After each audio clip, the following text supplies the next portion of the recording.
One question Kenji and I get a lot is, should I take Zero to Freedom or should I take Accelerating Wealth? What's the difference between the two courses? Well, we actually have a couple analogies that we wanted to share with you.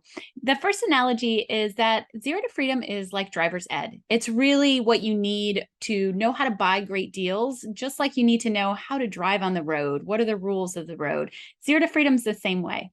Accelerating Wealth is more like a motorcycle course where you know how to drive, you know the basics, but you want to learn how to drive a motorcycle really well. Well, Accelerating Wealth is really focused on short-term rentals. So Zero to Freedom gives you all the knowledge you need to buy any sort of rental property and build a portfolio of rentals.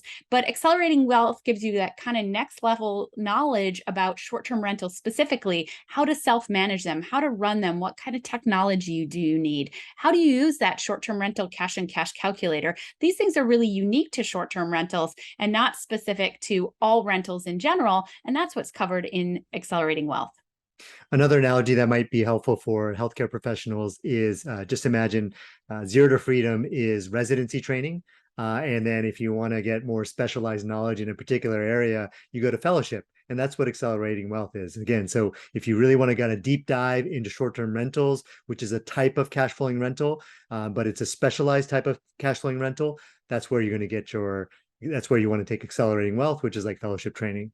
Now, down to the details, Accelerating Wealth and Zero to Freedom are actually quite similar in that we really focus on community. We focus on support, giving you support through Q&As with us, but then also open office hours with our coaches. We have volunteer mentors in there. You have that kind of progress together so that you go through and you learn that content together and you have that ability to ask those deep questions that you want answered, and there'll be lots of different perspectives on them.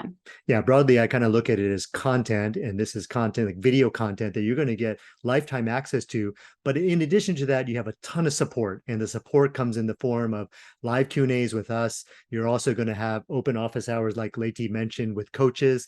You have some volunteer mentors who have done this right before you, and also a really great Facebook community where we have people asking questions all the time. And then you have the whole community providing answers to those questions, not just us, but again, a whole community of people who are answering your exact question.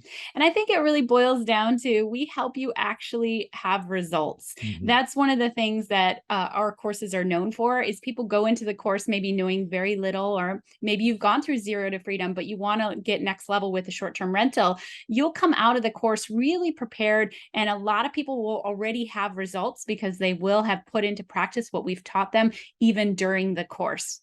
Now, one of the questions I know some of you are thinking about is, should I take Accelerating Wealth or Zero to Freedom? And the answer is you should take both, because there's a lot of content covered in Zero to Freedom that you're not going to get in Accelerating Wealth, and vice versa. There's a lot of content in Accelerating Wealth that you don't get in Zero to Freedom. We were very cognizant not to put a whole lot of overlap in these courses because we wanted to get you maximum value from the experience. And so you'll find in Accelerating Wealth, there are a lot of notes about where you should be referring to in Zero to Freedom, because not everything covered in Accelerating Wealth is covered in Zero to Freedom, and not everything in Zero to Freedom is covered in Accelerating Wealth. Well, hopefully that helped answer your question about the differences between Accelerating Wealth and Zero to Freedom. If you have additional questions, you should feel free to write to support@semiretiredmd.com.